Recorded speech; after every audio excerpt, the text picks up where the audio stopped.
6/9 now. Didn't make any mistakes there, did we?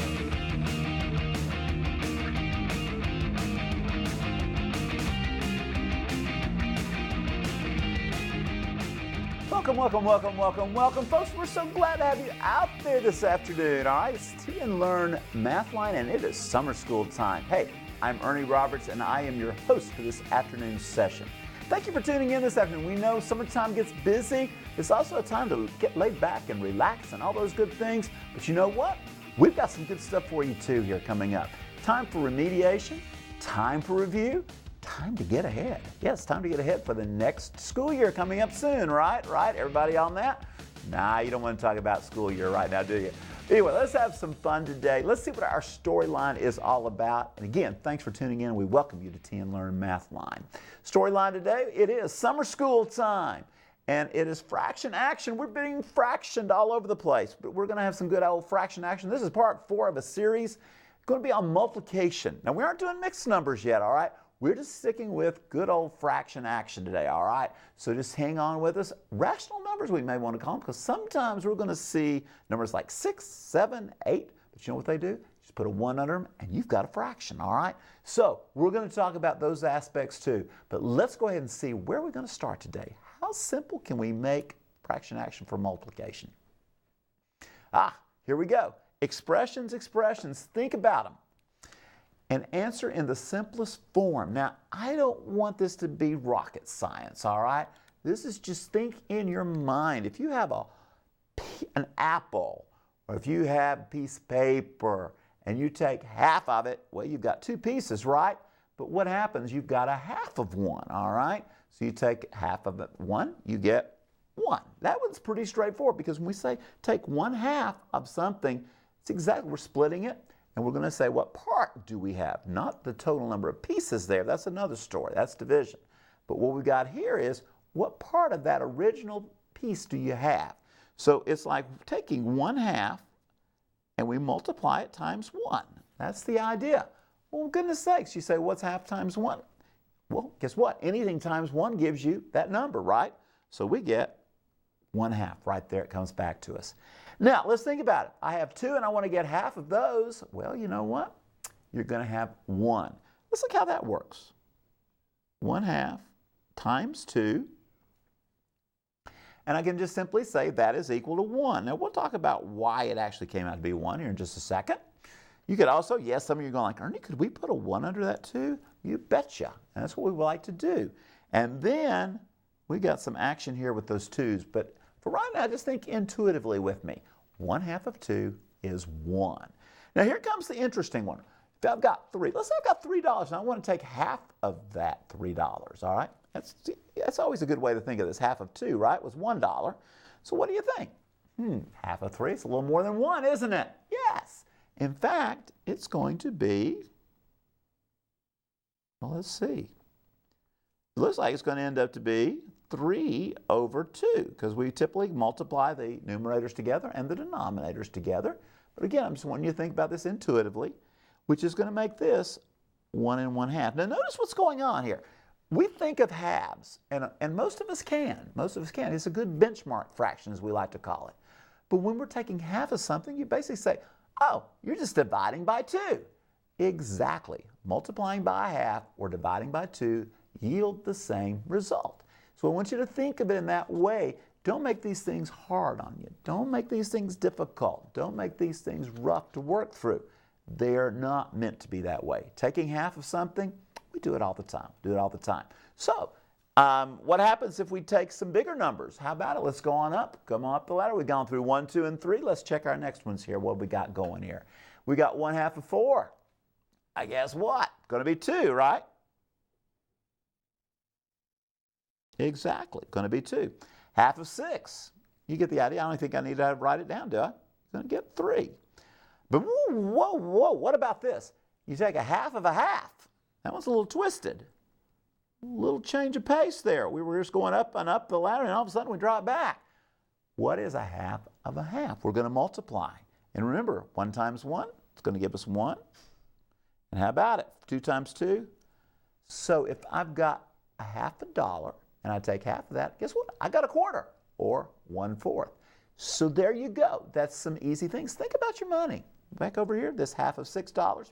That was easy. Give you 3, all right? So when you're looking at these, by the way, these are good old rational expressions. You say, could we have written 2 over 1? Right, but would you really want to? No, not really. When you get to the final answer, you like to just leave it as 2. Same thing with 3 over 1. You could have written it that way, but you like to keep it as 3. And then 1/4, well, you got to keep that 1 in play, all right? Sometimes we have, my students anyway, in the past have always wanted to, sometimes not always wanted, but some of them do, want to lose that 1 and get a 4. Got to keep that 1. 1 in the numerator is important. 1 in the denominator, you can let it go, all right? But that's our story here today. We're going to multiply. We're going to do a lot of multiplication. We're going to take some different fractions, throw in some whole numbers in there, all rational expressions. We're going to stay positive. We're going to stay positive, and we're not going to go into mixed numbers, all right? So keep those things all in mind as we work through these problems. I hope you can do them quickly, accurately, and hey, that's always what we want to do is get the right answers, but know what you're doing, all right? And understand it and say, hey, that's pretty cool. It's good stuff, right? So let's take a look at our next problem here. We're going to up the ante a little bit. We always up the ante on this show, don't we? 2/3 this time is the fraction we're going to use. And I want us to start getting an idea of what is this going to do for us here, all right? So if we have 2/3 of 1, that means we're going to multiply. We're going to multiply these 2 expressions together. Well, you know, identity, 1 is an identity, so any 1 times whatever you multiply it by is going to give you that, and you're going to get 2/3 out of this because the 1 does not affect anything there. It gives us 2/3 back for our final answer. That one's straightforward. Now, we start to think a little bit here. 2/3 of 2. Now, I want you to think about it here. Repeated multiplication. If 2/3 of 1 is 2/3, we're going to double that amount. We're going to double that amount. So 2/3 becomes 4/3. 4/3. How about that? Let's see why that works. 2/3 times 2. Put a 1 underneath it. Look at there. You got 2 times 2 on the top. Numerators are working for you, giving you 4. You got 3 times 1 in your denominator area, which is 4/3. Now, we like mixed numbers. You know that. I know that. Your teachers like that too.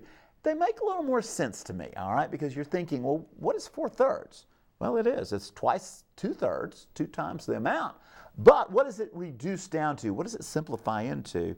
And that would be 1 1/3. So I'm going to go with simplest form, although 4/3 is simplest form if you keep it as an improper fraction. 1 1/3, I like the mixed number version of this. Makes a little bit more sense to me, all right?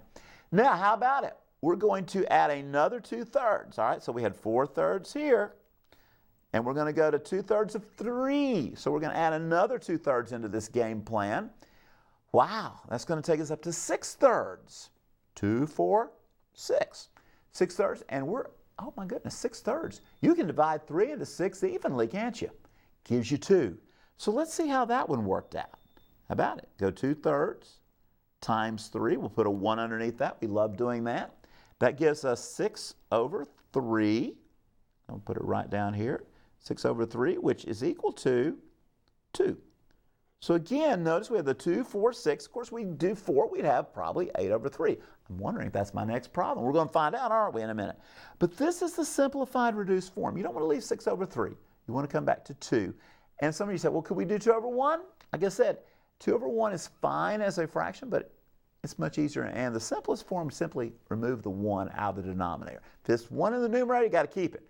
But if it's 1 in the denominator, let it go, let it go, let it go. There was a song about that, wasn't it?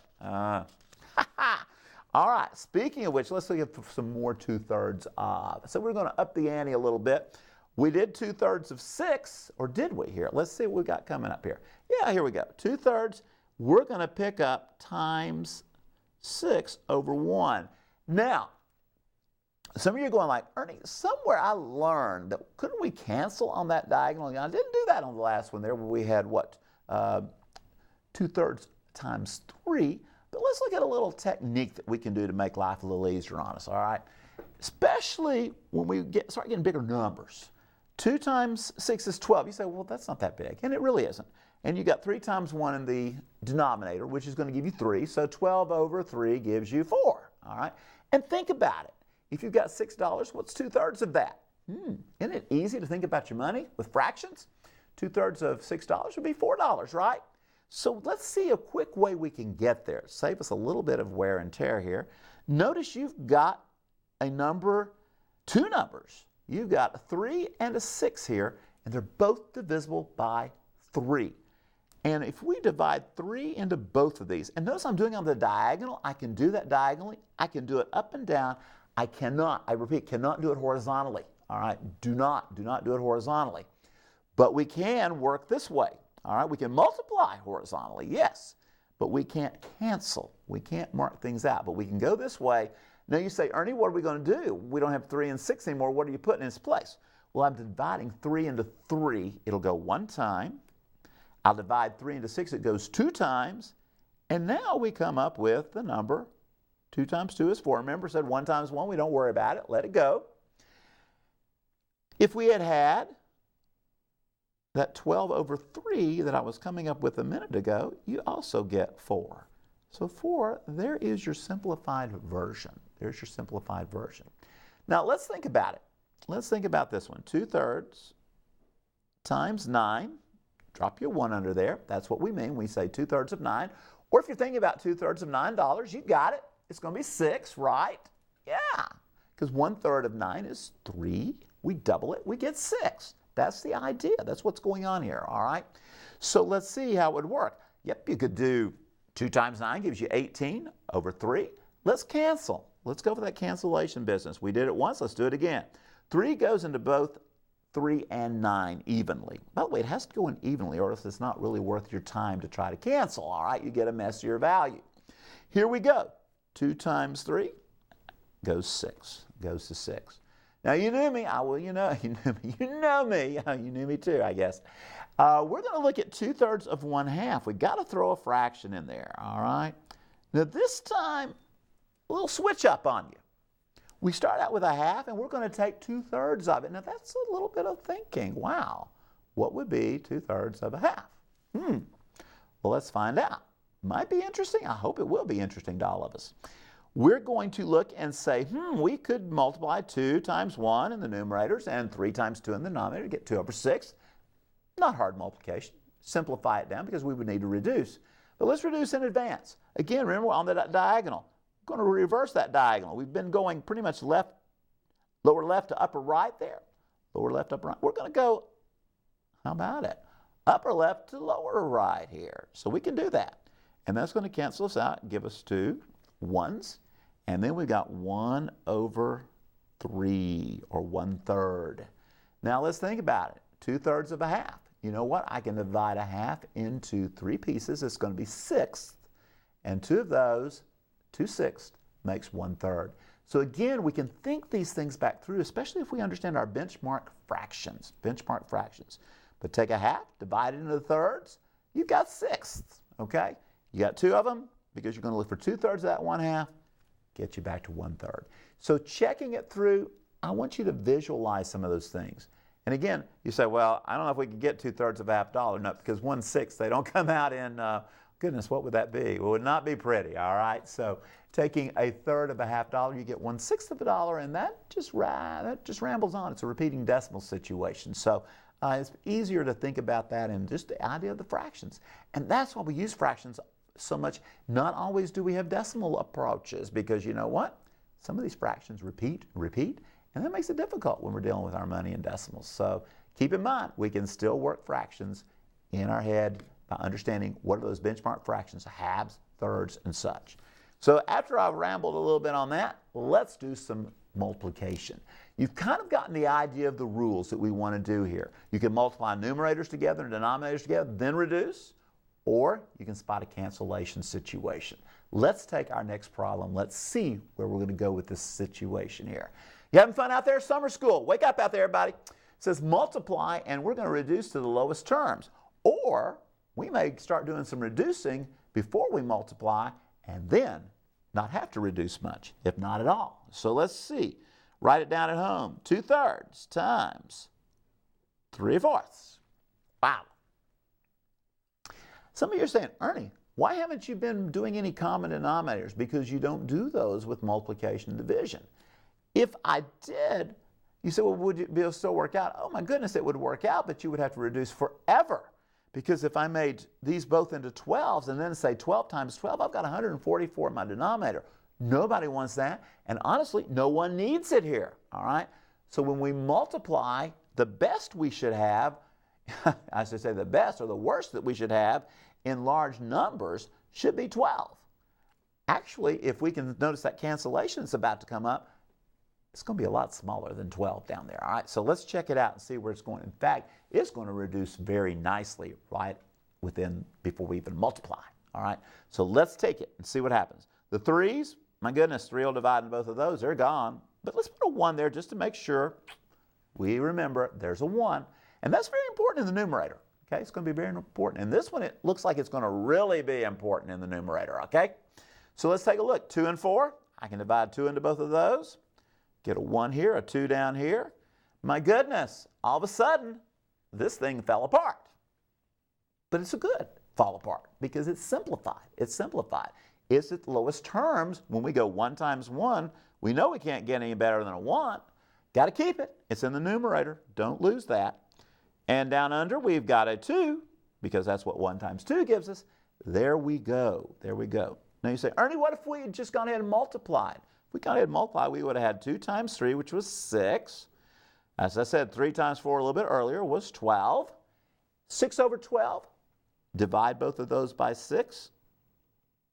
And guess what? You come up with 1/2. Or probably some of you probably noticed, hey, 6 over 12, that's half. Easy to go. Now, what would you want to do? My personal opinion, I would go here, especially when these numbers start getting a little bit nastier. Now, these were simple, straightforward. You can come out with 6 over 12. You could see that was a 1/2. But sometimes they're not so pretty, all right? Then you want to try to make sure and again, if you can, you're not always able to do that. But if you can, go for some cancellation. Makes those multiplications a lot easier. And when the multiplications are easier, reducing in the end, a lot easier, a lot easier. So let's take a little bit of practice here. Now, notice so far I've kind of given you problems, most of them, not all of them, but a lot of them were doing some basically cancellation work. Let's look at one that doesn't really come out very pretty, all right? So here we go, 3/5 times 7/2, or 7 over 2, or 7 divided by, remember these are divisions, by the way. 3 divided by 5, and 7 divided by 2. And by the way, when you use a calculator for these problems with fractions, you need to be very careful. You need to put the fractions in parentheses because the calculator is seeing division when you type 3 divided by 5, which is how you write a type of fraction into your calculators, 3 divided by 5, or 7 divided by 2, and it doesn't think about taking care of those fractions by themselves and then coming back and multiplying. It works order of operations left to right. So be sure you put parentheses around it. Same way when you add them or subtract them. If you're going to try to use your calculator, and division, same story. If you're going to try to use those approaches, be sure you put your parentheses around the calculator. How about it? Around the fractions. Things work much better. Now, let's take a look at this problem. Now that I've mentioned all these things. Look where we're going. You say, where are we going? We got 3 times 7. We got 5 times 2. Those are easy multiplications. You say, well, can we cancel anything? Well, 1 will go into 5 and 7. 1 will go into 3 and 2, but nothing else is going to divide in there evenly on those diagonals. Can't go straight up and down either. We are simplified. Each of these fractions are pretty simplified, and there's no connection on their diagonals here, all right? So what we have to do, just work it across. I just said it. 3 times 7 will give us 21. Yes, sir. And 2 times 5 underneath, got a 10. Again, let's make this a mixed number. That's improper the way it is. Divide that 10 into 21. It's going to go 2 times. And we go 2 times 10 is what? 20. And we got 1 left over. Now, some of you are going like, whoa, Ernie, that was fast. So let's go again here. Let's look at it. 10 divided into 21, that's what we've got to do because this number down here is the number on the outside when you do the division. Goes in 2 times. 2 times 10 is 20. There's your 1 left over. Now, what does that 1 go with? It goes with the 10 because that's in your denominator. So your mixed number final answer, 2 and 1/10. Notice that remainder, you would also put it 2 and 1/10 if you want to make it a fraction. Now, somebody said, well, if we did a decimal, we started as a fraction, let's keep the answer as a fraction. That's the general rule of thumb we do in our math world here. We start as fractions, we keep them in fraction form. And, that makes it easy. And by the way, fractions are our friends. Fraction action, multiplication is an easy process. Just got to be there. And you know what else you got to know? I'm going to say it. You got to know those times tables. That helps out too. We try to make them as easy as we can, but they aren't always going to work that way. Let's take a look at our next problem. Let's expand it a little bit here. Let's go to 3 fractions. And we all take a deep breath and go, gasp. But look at these numbers. They're not bad numbers. They're rather nice numbers. I wouldn't lie to you, would I? It's Mathline, right? Hey, look what I've set up for you. A lot of cancellations, but if you didn't notice that, you can still multiply 1 times 2 times 3. Multiplication works that way. You get a 6. 2 times 3 will give you 6 times 4 will be 24. But I set these fractions up because I want you to notice we've got some great moments here that we can just click, click, click. Did I say click, click, click? Oh, yes. So let's see what's going to happen. Our 2's are going to cancel out for us. That's beautiful. We get 1's there. Keep that in mind. 1's are important in the numerator, all right? Kick along here. The 3's are going to work the same way. 3 divides into both of those evenly. We got a 1, all right? Goes in there one. We got 3 and 3 goes 1 time, all right? The 4 hangs on, but we have 3 1's in the numerator. By the way, 1 times 1 times 1 is not going to give us 3. That could be a careless moment right there. You've worked this hard, don't mess up. All right, we got a 1 times 1 times 1, which gives us a 1. Down in the denominator, we got a 4, 1/4. Now you say, Ernie, could we have fixed it without cancellation? Sure we could. We would have had 6 over 24, 6 divided by 24. Reduce that down. Again, we can divide 6 into both of those. And it would give us, guess what? 1/4. So knock it out early. I think it's a lot easier to go this route. Wait till the end. Numbers weren't bad there. You still get 1/4. So we say, 6 of one, half a dozen of another. Well, I still think this one works a little bit faster for us, all right? But that's my opinion. Other people have their own. But I like to do the cancellations when it's possible. So there you go. Let's do another one here. Let's pick up another one here. And let's go back to, let's stretch this one out. 2/3 times your 5/6 times 6. Remember, when we put a whole number, it's rational. It's a rational number because we can drop a 1 underneath that and make a fraction, all right? So anytime you can take a number and you can write it as the quotient of 2 integers. Wow, that's a big bunch of words. In other words, 6 over 1 makes it rational. These are 2 integers, and that makes this a rational number. So yes, 6 over 1 is rational. It's also a whole number, all right, when you just look at it being 6. And it's an integer because it's 6. But anyway, I digress a little bit. Let's see where this is going to take us. Now, looking across the court here, some of you are saying, well, Ernie, can we take that 3 and that 6 and mix them? Yes, we could. Yes, we could. We can work that on the diagonal. We can also do this 6 and 6, all right? And probably most of you would prefer, let's just knock the 6's out of there. I agree. Let's get rid of them. There we are. There we are. How about that? Was simple and easy. Now, what have we got left? What have we got left? We have 2 times 5, which is 10. And by the way, nothing else wants to cancel, right? 3 and 5 don't work. Everything else is 1's here. The 2's by itself. It doesn't have anything to hook up with what 1's here. And 2/3 isn't going to reduce. So we're basically at the point we just got to multiply. Now keep in mind, we got 3 times 1 times 1. So we have a 3 improper fraction, 10 over 3. However, notice it is simplified. We don't have to do any reducing there. Let's just make a mixed number out of it. We'll go 3 and 1/3 because what? 3 goes into 10 3 times. And you got 1 left over after you do that. 3 times 3 give you 9. 1 left over, make it 3 1/3. Now let's go back just a second here. Got a little bit of moment here. What if you'd gone ahead and done 2 times 5 times 6? You said, well, Ernie, that's easy, that's 60. And underneath here you would have said 3 times 6, that's 18. But look at that. You've got to reduce that down. Again, you would be looking at dividing both by 6. And that would give you 10 over 3. But that's a little more complicated to look at. That's why I say knock some of those out when you got the chance to. When you can do that little cancellation on the diagonal business, it makes life a lot easier. So we've reviewed a little bit on multiplying fractions. And remember I said we haven't done mixed numbers yet. We've got that in another show coming down the road here in summer school. But we will get there. We will get there. Because some of you are saying, you didn't really challenge us much today. Well, I say some of you I did challenge. And I hope others of you had a good review on this and noticed, hey, fraction, action, it's fun. It's not that bad. It's not that bad. We get absolutely petrified of fractions a lot of times. Multiplication is definitely one of the easiest processes.